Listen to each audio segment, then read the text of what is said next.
Hello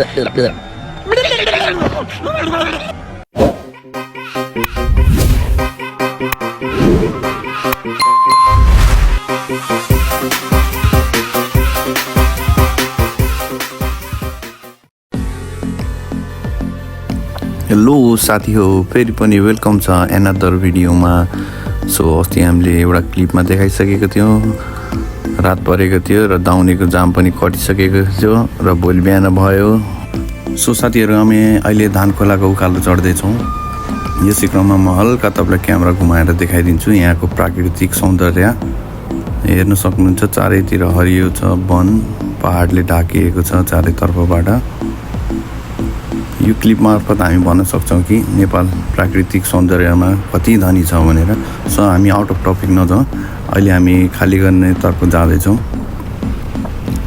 खाली गर्नेतर्फ जाँदैछौँ भने अहिले हामी अझै, हामीलाई लाग्छ अझै 4 घन्टा जति अझै हामीले ट्राभल गर्नुपर्छ। त्यसपछि हामी आफ्नो गन्तव्यतर्फ पुग्छौँ।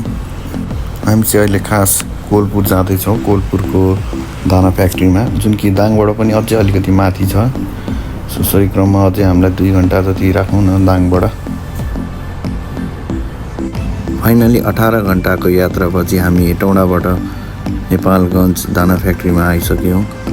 पाले दाइले गेट पनि खोलिसक्नु भयो। सो क्रममा हामी गाडी काँटा गर्नतर्फ अघि बढ्दैछौँ। यहाँ भनेको सबैभन्दा गाह्रोको समय भनेको दाउनेको अलिकति जाम थियो।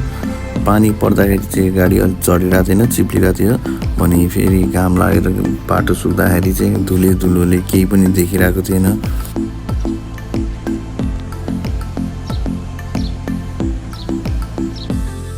सो हामीले गाडी पनि काँटा गऱ्यौँ।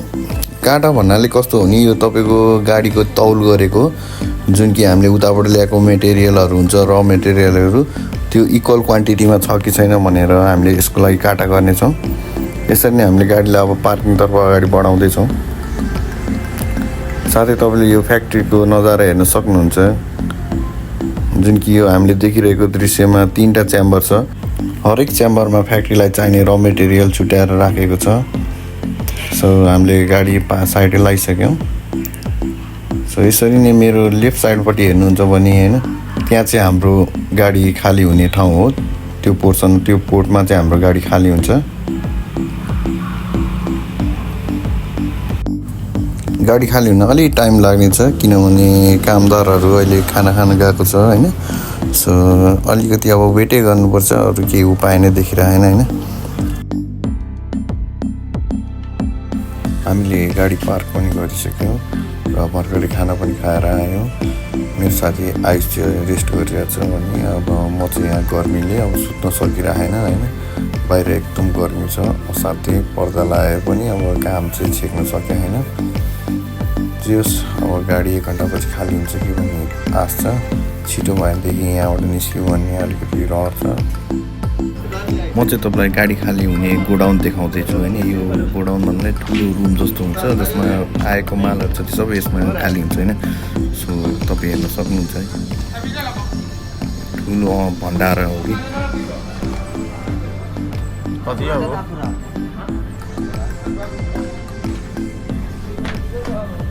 अब म भला कुसारी गर्न जानु पर्यो मेरो एक्सप्रेस 3 को स्टाफहरूसँग।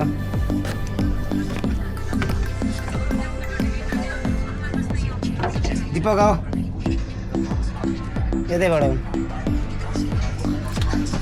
के छ गाई, चालको ठिक छ?